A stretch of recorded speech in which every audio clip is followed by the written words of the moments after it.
আসসালামু আলাইকুম রহমতুল্লাহ।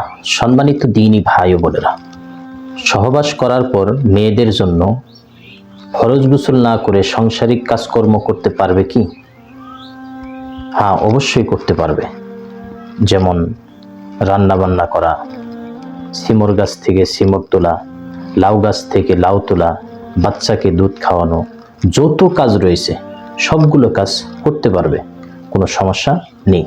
তবে হাতে গোনা কয়েকটি কাজ ব্যতীত, যেমন সালাত আদায় করতে পারবে না, স্পর্শ করে কোরআন তেলাওয়াত করতে পারবে না, তারপরে তওয়াফ করতে পারবে না।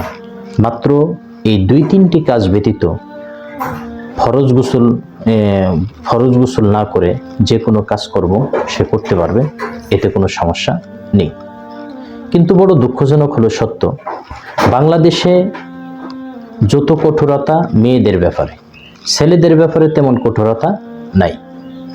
একজন ছেলে গোসল ফরজ হওয়ার পরও সে 3-4 ঘন্টা শুয়ে থাকতেছে, ঘুমাচ্ছে, তার ব্যাপারে কোনো কঠোরতা নাই। বা দিব্যি রাস্তা দিয়ে চলাফেরা করতেছে, তার ব্যাপারে তেমন কোনো কঠোরতা নাই। কিন্তু একজন মেয়ে গোসল ফরজ হওয়ার পরে সে রান্না করতে পারবে না, বাচ্চাকে দুধ খাওয়াতে পারবে না, লাউ গাছ থেকে লাউ তুলতে পারবে না, সিম গাছ থেকে সিম তুলতে পারবে না, সাংসারিক যত কাজকর্ম রয়েছে কোনোটাই করতে পারবে না। যত কঠোরতা তাদের ব্যাপারে। আর মেয়েদের ব্যাপারের ফতোয়া মেয়েরাই দিচ্ছে, যেমন ননদ, শাশুড়ি, তারপরে জাল, তো তারা কোনো কাজ করতে দেয় না। তারা ঘৃণা মনে করে, তুচ্ছ তাচ্ছিল্য করে যে ফরজ গোসল না করে নাপাক অবস্থায় বাচ্চাকে দুধ খাওয়াতে পারবে না, তারপরে এই রান্না বান্না করতে পারবে না, যত কাজকর্ম রয়েছে কোনোটাই করতে পারবে না। তো মেয়েদের ব্যাপারে মেয়েরাই ফতোয়া দিচ্ছে। তবে সহিহ মুসলিমের একটা হাদিস আসছে, আল্লাহ রাসূল সাল্লাল্লাহু আলাইহি ওয়াসাল্লাম বললেন যে তোমরা যদি গোসল ফরজ হওয়ার পরে কোনো কাজ করতে চাও তাহলে তোমরা ওযু করে নিবা, আর ওযু করে নিয়ে কাজ করাটাই সবচেয়ে উত্তম। তো গোসল ফরজ হওয়ার পরে যদি তোমরা খাইতে চাও তাহলে ওযু করে নিবা, যদি তোমরা ঘুমাইতে চাও তাহলে তোমরা ওযু করে নিবা। যে কোনো কাজ করো না কেন, তো যদি তোমরা ওযু করে নাও, ওযু করে কাজ করাটাই উত্তম। আর যদি ওযু না করো তাও করতে পারবা, কোনো সমস্যা নেই। তো ওযু করে কাজ করাটাই সবচাইতে কি হবে? উত্তম হবে। কেননা এই মর্মে আরেকটি হাদিস শুনুন। একদিন আবু হুরায়রা রাদিয়াল্লাহু তাআলা আনহু কোনো একটা রাস্তায় আল্লাহ রাসূল সাল্লাল্লাহু আলাইহি ওয়াসাল্লামের সাথে সাক্ষাৎ হলো, দেখা হলো। তো আবু হুরায়রা রাদিয়াল্লাহু তাআলা আনহু রাসূল সাল্লাল্লাহু আলাইহি ওয়াসাল্লামকে দেখে পাশ কেটে গেলেন, এড়িয়ে চলে গেলেন।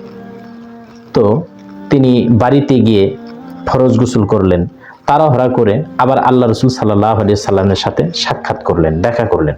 আল্লাহ রাসূল সাল্লাল্লাহু আলাইহি ওয়াসাল্লাম আবু হুরায়রাকে ডেকে বললেন, ও হে আবু হুরায়রা, কি ব্যাপার? তোমাকে যে আমি একটু আগে দেখলাম আবার তুমি চলে গেলা, কারণ কি?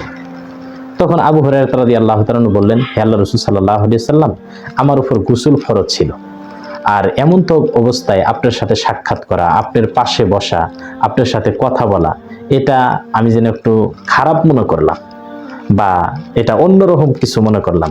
তো আল্লাহ রাসূল সাল্লাল্লাহু আলাইহি ওয়াসাল্লাম এটা শুনে তিনি বললেন, সুবহানাল্লাহ, সুবহানাল্লাহ, মুমিন কখনো অপবিত্র হয় না। মুমিনের দেহ পবিত্র, মুমিনের অন্তর পবিত্র। তুমি এমন তো অবস্থায় আমার পাশে বসতেও পারতা, কথাও বলতে পারতা, কোনো সমস্যা নেই। তাহলে এগুলো হাদিসের মাধ্যমে আমরা বুঝতে পারতেছি, তো সহবাস করার পরে অপবিত্র অবস্থায় তো আমরা যে কোনো কাজ করতে পারবো, মাত্র 2-3টি কাজ ব্যতীত, যেমন সালাত আদায় করবো না, স্পর্শ করে কোরআন তেলাওয়াত করবো না, তওয়াফ করবো না, এই মাত্র 3টি কাজ ব্যতীত আর যত কাজ রয়েছে আমরা সবগুলো কাজ করতে পারবো, কোনো সমস্যা নেই, বা কোনো এই ব্যাপারে কোনো দ্বিধাবোধ নেই। আল্লাহ আমাদের বোঝার তৌফিক দান করুক। সকলে বলি আল্লাহুম্মা আমিন। আসসালামু আলাইকুম ওয়া রাহমাতুল্লাহ।